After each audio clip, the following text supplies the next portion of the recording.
The President of the European Commission, José Manuel Barroso, started a very busy week by travelling to Copenhagen on Monday, after bilateral talks with the Danish Prime Minister Helle Thorning-Schmidt on the European agenda over the coming weeks. President Barroso addressed the Conference of Parliamentary Committees for Union Affairs of the Parliaments of the European Union, the so-called COSAC meeting.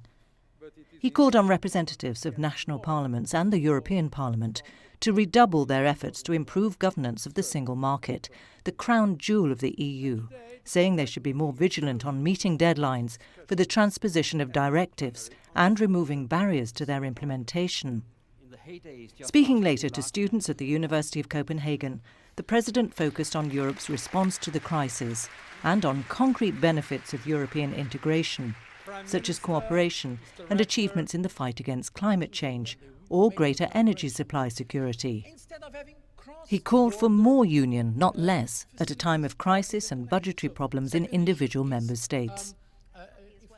On Tuesday, President Barroso participated in Brussels in a high-level seminar hosted by European Ombudsman Nikiforos Diamandouros. The President focused on possible ways to close the gap between citizens and politicians in the European Union. Facing the current economic and financial crisis, citizens in many member states are not only losing trust in their national governments, but are also increasingly sceptical of the EU's ability to find solutions. The discussion which followed covered topics related to the EU response to the crisis and the legitimacy and transparency of European institutions. Questions were asked both from the audience present and those following the event online and submitting their questions via Twitter. Later in the afternoon, José Manuel Barroso met with Robert Fico, the newly re-elected Prime Minister of Slovakia. He expressed confidence that the new authorities of Bratislava will pursue a targeted reform programme that will allow the country to tackle effectively the economic and social challenges. He mentioned two key challenges, namely the budgetary consolidation and also making full use of Slovak labour market potential. The European Commission is currently looking with the Slovak government how European structural funds could, in the short term, strengthen national efforts to combat youth unemployment and help small and medium-sized enterprises to create jobs. On Wednesday, together with the College of Commissioners, President Barroso received a visit from Martin Schulz, the President of the European Parliament, for close consultations on Europe's draft budget for 2013. At a joint press conference, both presidents said that the new budget for next year should support growth and jobs, while recognising the pressure on national budgets. President Barroso highlighted the responsible character of the proposal, which freezes future expenditure at the level of inflation and reduces staff costs, while concentrating spending on areas that can best help to boost growth and jobs.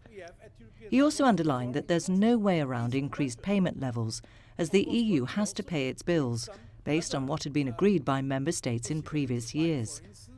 He also recalled that the vast majority of the funds would flow back to member states. We owe this to our public and private beneficiaries, to allow them to complete their European Union-funded research work, their infrastructure projects, their training, education classes, to implement their business plans as envisaged.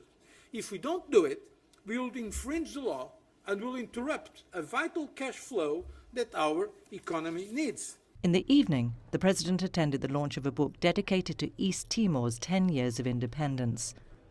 The event took place at the European Parliament in Brussels in presence of the author. José Manuel Barroso, who wrote the preface, underlined that East Timor was a vivid example of a political lesson, showing that it is worth to fight for causes in which one deeply believes. On Thursday evening, President Barroso gave a speech at the 10th edition of the European Business Summit. He told business leaders in Brussels that Europe must be more coordinated if it is to solve the employment crisis. He recalled that the European Commission has proposed to increase the European Social Fund to a minimum of 84 billion euros for the period 2014 to 2020 to help support active labour market policies, professional training and social inclusion. Europe faces an acute shortage of highly educated and qualified workers in the fields of science, technology and engineering. During the week, the President also met with other heads of state and governments. He held talks with José Maria Neves, Prime Minister of Cape Verde, met with Najib Mikhafi, Prime Minister of Lebanon, received a visit from Nicolae Timofti, President of Moldova, and had a working breakfast with Mario Monti, Prime Minister of Italy.